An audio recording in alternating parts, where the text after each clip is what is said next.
Hello friends, in this part of the video lecture on Java collection framework, I am going to explain about the various methods available in the sub interfaces of the collection interface. So I am going to discuss about the methods available in the list interface, the queue interface and the set interface which extends the collection interface. So let us start with the discussion of the list interface. List interface is an ordered collection in which the duplicate elements are also allowed, and it stores the elements in a sequential manner. Therefore, we can use index value to access these elements. So let us start with the discussion of the methods defined in the list interface. The first method of the list interface is the add method. The add method adds or inserts the object into the invoking list at the index that is passed as a parameter to this particular method. Now, in case if there are any pre-existing elements at or beyond the point of insertion, then those elements are shifted up. Therefore, no elements are overwritten. The second method of this list interface is add all method that takes the index and the collection as the parameter.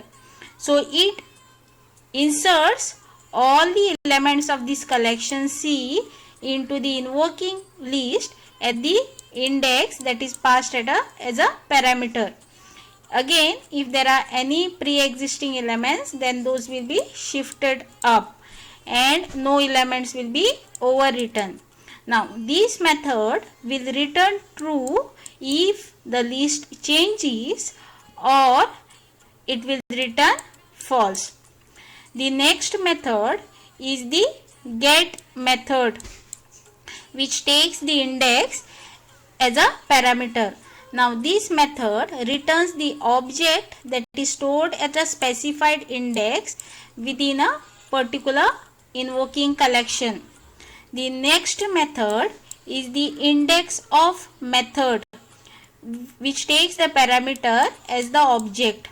Now this method returns the index of the first occurrence or instance of that particular object in the invoking list. If that object is not an element of the list, it's not present in the list, then it will return -1. The next method is the last index of method. Now this method returns the index of the last occurrence of this particular object in the invoking list. Again, if this object is not present, then it will return -1. The next method is the list iterator method, which returns a list iterator of the elements. That is, it returns an iterator to the start of the invoking list, that is the first object of the invoking list. Then the list iterator method, which takes the parameter as index. Now this particular method returns the iterator to the invoking list that begins at that particular index that is given as a parameter. The next method is the remove method, which takes the parameter as an index, and this method removes the element at that particular index in the invoking list and returns that deleted element. Then the resulting list is compacted, that is, it becomes less or it is minimized. That is, the indexes of the subsequent elements are decremented by 1. Next is the set method, which takes the parameter as the index and the object. This method replaces the element in the specified index with the specified object. That means this method will replace this particular object at a specified index. Next is the sublist method, which returns the list that includes the element from start to the end, that is passed as a parameter of this to this method. In the invoking list, the elements in the returned list are also referenced by the invoking object. So now let's discuss about the set interface. The set interface defines a set. It extends the collection interface and it does not allow the duplicate elements. Therefore, the add method, if it is used, it will return false if we try to attempt to add the duplicate elements to a set. Also remember, it does not define any additional methods of its own, and we declare the set interface like this: interface set E, where E specifies the type of objects that the set will hold. There is an interface called as the sorted set interface, which extends the set interface. There are some methods defined in this sorted set interface. The first method is the comparator method. This method returns the comparator object. If the elements in the sorted set are in ascending order, then this method will return null. The next method is the first method. It returns the first element of the sorted set. The next method is the head set method. Now this method will return the number of elements that are less than the specified element, that is E end. Next is the last method. This method returns the last element of the sorted set.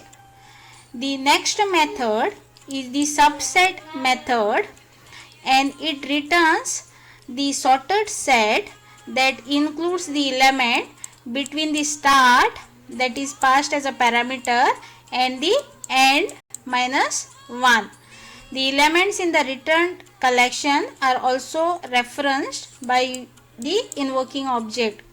The next method is the tail set method, which returns the sorted set that contains those elements that are greater than or equal to the start that are contained in the sorted set, that is passed as a parameter. Now let's discuss about the queue interface methods. The queue interface extends the collection interface and it defines and declares the behavior of the queue, which we have already studied, which is also stated as first in, first out. Queue is a generic interface and it is declared like this: interface queue in bracket E, where E specifies the type of objects that this queue will hold. Now let us discuss about the methods defined in this queue interface. The first method is the element method.